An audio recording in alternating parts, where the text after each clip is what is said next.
ஊரு கிராமத்து பக்கம்லாம் சொல்லுவாங்க, "கூரை ஏறி கோழி பிடிக்க தெரியாதவன் வானம் ஏறி வைகுந்தம் போறேன்னு" சொன்னானாம். இது இன்னைக்கு யாருக்கு பொருந்துதோ இல்லையோ, நம்ம பக்கா மாஸ் கட்சி தலைவர் விஜய்க்கு நல்லாவே பொருந்தும்னு நெனைக்கிறேன். 71 நாள் வீட்ல உட்கார்ந்துட்டு இருந்து வெளிய வராரு. இன்னைக்கு பேசுவாரு, நாளைக்கு பேசுவாரு, நாளை கழிச்சு பேசுவாரு, அடுத்த வாரம் பேசிடுவாருன்னு தமிழ்நாடே எதிர்பார்த்திருந்தபோது 2 மாசம் கழிச்சு வெளிய வராரு. இன்னைக்கு 2 மாசத்திற்கான அரசியல் கருத்தையும் ஒரே மேடையில வச்சு பேசிடுவாரு. இனி தமிழ்நாட்டு அரசியலே பற்றி எரியப் போகுது. மிகப்பெரிய ஒரு விவாதக் களம் உருவாகப் போகுதுன்னு எல்லாரும் காத்துட்டு இருந்தாங்க. வழக்கம் போல நமக்கு ஏமாற்றம் தான். எப்படி எல்லா அரசியல் மேடையிலும் தன்னை முழுமையா வெளிப்படுத்துறாரோ, இன்னைக்கு புதுவையிலும் தன்னை வெளிப்படுத்தியிருக்காரு. என்ன சொல்ல வர்றார்னா, என்னைய நானே நம்ப மாட்டேன். நீங்க எதுக்குடா என்ன நம்புறீங்கிறது தான். அதுல புதுசா ஒரு கருத்து சொல்லியிருக்காரு. என்னன்னா, தமிழ்நாடு வேற, புதுவை வேறன்னு நம்பாதீங்க. நான் தமிழ்நாட்டுக்கு மட்டும் குரல் கொடுக்க மாட்டேன். புதுவைக்கும் சேர்த்து தான் குரல் கொடுப்பேன் அப்படிங்கிறாரு. தமிழ்நாட்டுக்கு நீங்க என்ன கருத்து சொன்னீங்க? என்ன குரல் கொடுத்தீங்க? தமிழ்நாட்டினுடைய மிக முக்கியமான பிரச்சனை இன்னைய தேதிக்கு ஒண்ணு நடந்துட்டு இருக்குது. அதை குறித்து உங்களுடைய கருத்து என்ன? பாமர மக்கள் டீ கடையில உட்காந்து டீ குடிக்கிறான் பாருங்க. அந்த பாமர மக்களுக்கு கூட திருப்பரங்குன்றம் பிரச்சனையை பத்தி ஒரு கருத்து இருக்கு. ஒரு அரசியல் கட்சி தலைவரா, புதுவை ஆளப்போறேன், தமிழ்நாட்டை ஆளப்போறேன்னு சொல்லக்கூடிய ஒரு அரசியல் கட்சி தலைவரா உங்களுடைய நிலைப்பாடு என்ன?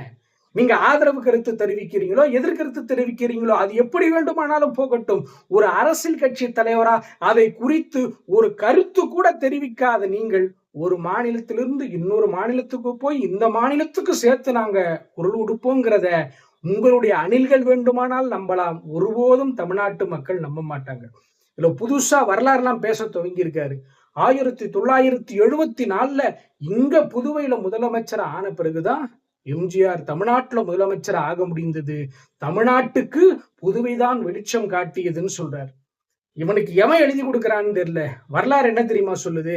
1974ல எம்ஜிஆர் புதுவையில முதலமைச்சர் ஆனாரு.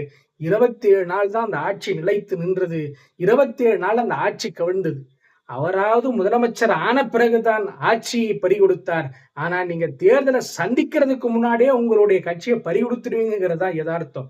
30 வருஷமா இந்த தமிழ்நாடும் புதுவையும் எங்களை தாங்கியது அப்படிங்கிறார். சரி, தாங்கி இந்த தமிழ்நாட்டுக்கும் புதுவைக்கும் நீங்க என்ன செய்ய போறீங்க? தமிழ்நாட்டுல எங்க பார்த்தாலும் மது, போதை எல்லாம் தலைவிரித்து ஆடுதுங்கிறீங்கல்ல. புதுவைக்கு போனீங்கல்ல, புதுவையில என்ன பன்னீர் சொம்பு வச்சு தெளிக்கிறாங்களா? புதுவையினுடைய மிக முக்கியமான பிரச்சனை அங்க இருக்கக்கூடிய மதுபான கடைகளை மூட வேண்டும்ங்கிறது. அது குறித்து ஒரு அரசியல் கட்சி தலைவரா உங்களுடைய நிலைப்பாடு என்ன? ஒருபோதும் புதுவை தமிழ்நாட்டுக்கு வழிகாட்டி அல்ல. தமிழ்நாடு ஒட்டுமொத்த உலகத்திற்குமான வழிகாட்டி.